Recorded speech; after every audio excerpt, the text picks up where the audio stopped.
Hey people. Oh, I don't know. What can I tell you? The Australian Defence Force is sending troops to Port Hedland in Western Australia's north to manage the outbreak of COVID-19 that arrived in the Pilbara on board an iron ore bulk carrier, Patricia Oldendorf. Well, the Premier here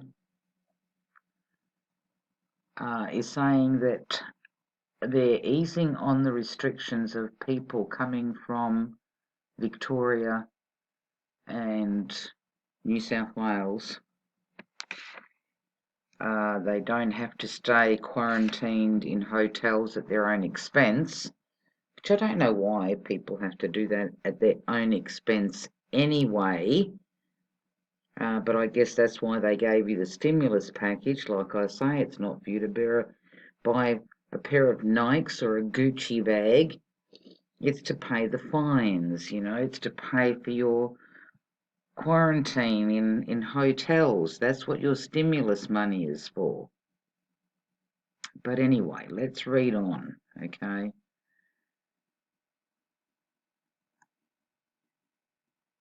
On Monday, 8 more crew of the Patricia Oldendorf, the vessel sitting off the Pilbara in Western Australia, tested positive to COVID-19. This meant Western Australia recorded more than Victoria's 5 new cases on Monday. The 8 new cases are in hotel quarantine in Port Hedland. The total confirmed cases associated with the vessel is now 17. 7 of these are still on the ship as part of the essential crew, while 10 are in hotel quarantine. Daily cleaning of the vessel continues.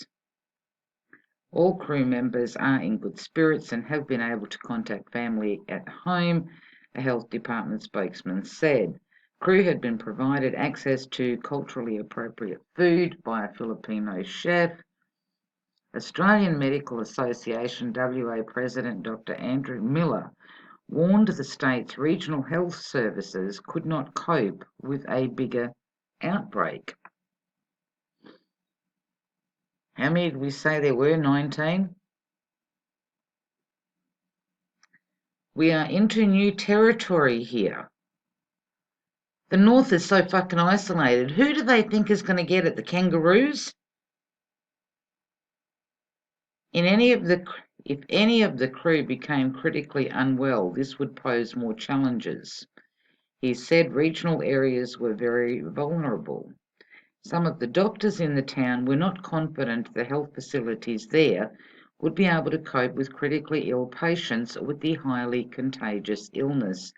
Well, Helicobacter is more contagious than COVID is, but nobody's panicking over that.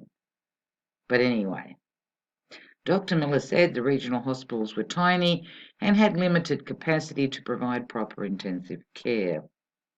It will be a disaster if COVID spreads into regional communities because that's what's happening all around the world. So just because it's happening all around the world doesn't necessarily mean that it's going to happen in the regional communities. And he says, now listen to this, more and more and more of the ships that turn up in Western Australia will have COVID on them. How does he know that? Is he a prophet? Is he one of those, what do they call them? Is it a seer? I can't think of the name now. Well, we'll say that he's a prophet, okay? It seems that governments and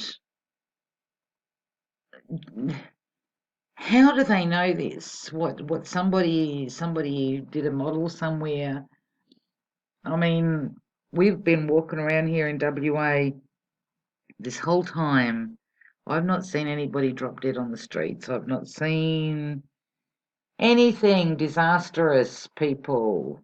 I've not seen anything disastrous, but hey, Dr. Miller said the regional hospitals were tiny and had limited capacity.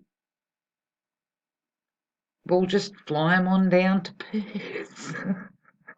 The kangaroos that catch it too. It will be a disaster. Should we call a state of emergency? Keep an eye on this, people. Keep an eye on this.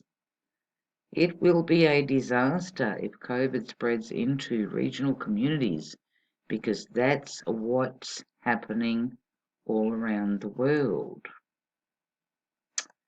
More and more and more of the ships that turn up in Western Australia not might have COVID. He's saying will have COVID on them. Like I said, I don't know about you guys, but we got prophets. They're leaving Nostradamus for dead. Keep an eye open, people. Keep an eye open. You seen what happened in Victoria? What's going on over there? Keep an eye on this.